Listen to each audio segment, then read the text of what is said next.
for coming. I know this audience understands biology really well, but in case you don't, or this is something that's kind of new to you, I just wanted to start by saying a little something around biology. Biology really is technology. I think that's something that's new for a lot of people. Biology is not just a field of study. It's actually an applicable technology to change the lives of people like you and me. And this technology is getting faster, cheaper, and more powerful every single day.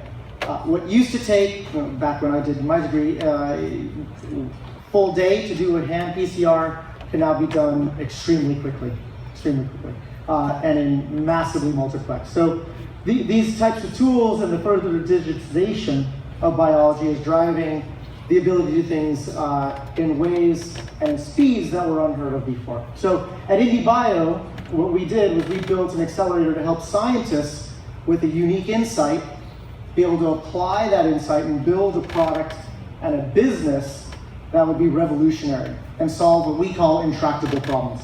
Problems that seem to have no possible solution, but with the ability to actually manipulate the biology itself, that solution becomes solved.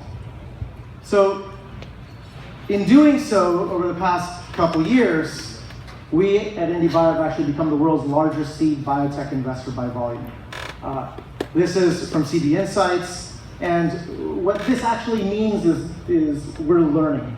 We're learning very quickly across a broad spectrum of types of biology, from therapeutics to food and ag and many others. And we don't just do this alone in San Francisco. We have global support networks beyond just our accelerator. And we've built relationships with corporate giants like BD, Unilever, and others. And this is to help shorten the distance between scientists walking in, trying to build a business, and their customer, which is always the hardest part. How do you find someone who actually wants to buy something at industrial scale or things like that? So this is what we're doing this for. We also have academic relationships. We've gone out and spoken with and held events with universities around the country, from Harvard to Scripps to Berkeley, down to Stanford. All of these events have been around entrepreneurship and how to turn insights into revolutionary businesses. And finally, we're starting to see global relationships emerge. Relationships with actual nations. Governments have come and wondered and asked, how can we take this model and apply it in our home country and accelerate healthcare and biology there? We really care about this industry. That's why you guys are invited here in this room. This industry, biotech, means a lot to us, and we think it's changing a lot.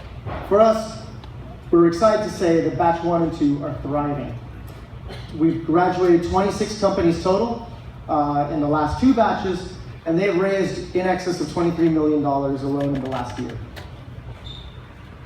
Batch 3 that you're about to see has some amazing companies as well. Like I said, from 21st century medicine to new biotools, future food and agriculture, and consumer biotech. I'd like to introduce the team that makes this all happen. I'm Arvind Gupta, Managing Director of IndieBio. This is Ron Shigeta, the Chief Science Officer. Ryan Dutchmore, Program Director, and Alex Fitzgerald, our new Program Manager. So I'd like to hand the mic over to Ron and Ryan, who are going to explain a little bit more about how do we actually do this? How has this been? How are we accelerating science? How are we accelerating the building of these businesses? But first, I have to do a quick live stream disclaimer. This is, sorry guys, lawyer stuff. The lawyer told me I had to do this. This is not a general solicitation to the live stream audience. This is an offering really only to the 400 accredited investors that are sitting in this room today. So thank you all for that. All right, Ron. Thanks, Arvind. All right, so one of the things you'll notice, and one of the reputational sort of like big points for IndieBio, is that all the presentations you'll see today, all of the 14 companies and 15 companies that you're going to talk about, they've all achieved some form of prototype or proven their principles commercially viable somehow, right? So there are no vaporware talks. And so one of the big points that we take very seriously is we want translation from bench to market. We want a viable product that comes out of their time here and out of the program. And we do this in a 4-month period. The program's 4 months long. One of the reasons we have this is because we have a lab on site. It's a very dense environment. The science and technology are integral with the program every day of the week for 4 months. In this class, the class has gone in and they've transformed the lab to their needs. We've incorporated plant technology, greenhouses in the lab this time. Lots of food prototyping as usual. And fermentation technology. But that's versatility in the lab is one thing. But by far the biggest jump for the companies and the entrepreneurs that are in the class is about learning about product-directed discovery. How to do science to discover how a product can actually become viable, how we can make something that people want. This is three generations of prototype in one of the companies. That is a pencil there and some tape. It's really about using whatever you can to make sure that this is something that really works in the hands of others. New prototypes again, loads and loads of them in the fridge. Oh, and then most importantly, demoing often. Taking those prototypes and showing them to people, showing them to customers, showing them to the mentors, getting feedback immediately, and doing many, many cycles of this as we compress the cycle of work so that this can happen in the period of time that we have. We also use a large network of the facilities and collaborations with institutions in the area. The Bay Area is very lucky, very rich to have all of these different institutions that we work with. They provide equipment that we don't have if the companies need them, and really all their expertise. All of these things are very, very important to the success of science. So with that, I'm going to turn over to Ryan who will talk about that business. There we go. Thank you, Ron. So welcome everyone to the IndieBio Demo Day. So we take a bunch of companies in 4 months and they come out and they have sales, they have partners, they've raised money. How do we do that? That's the question we get asked all the time, right? It was previously impossible until we started it. Now it's possible. We do it on a 6-monthly cycle. So how do we close the distance between science and making money? Right? That's one of our main focuses here at IndieBio. We start first with the moment the companies and the founders come in, they are already outside of their comfort zone. So many of these founders have actually come from other geographies. Most actually don't come from the San Francisco Bay Area. They come from geographies and countries where English isn't even necessarily the first language spoken. So from day one, they're innovating and building businesses in a new world for them. They focus on going hard, and we push them hard from day one.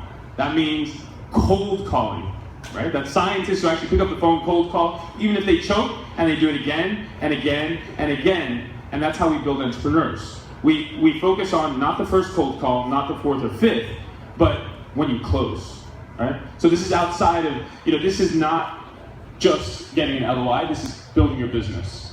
We focus on time to revenue, right? So that's the question we ask every one of our founders. How long until you have a product which makes money, right? Day one, right? That is a question that many, especially those that come from academia, are unused to hearing. They have 4 months. The clock starts immediately. We focus on knowing your numbers. Everyone at IndieBio knows their numbers. So through the boot camp, which we call IndieBio, the focus is what's your market size? How do you get real product market fit?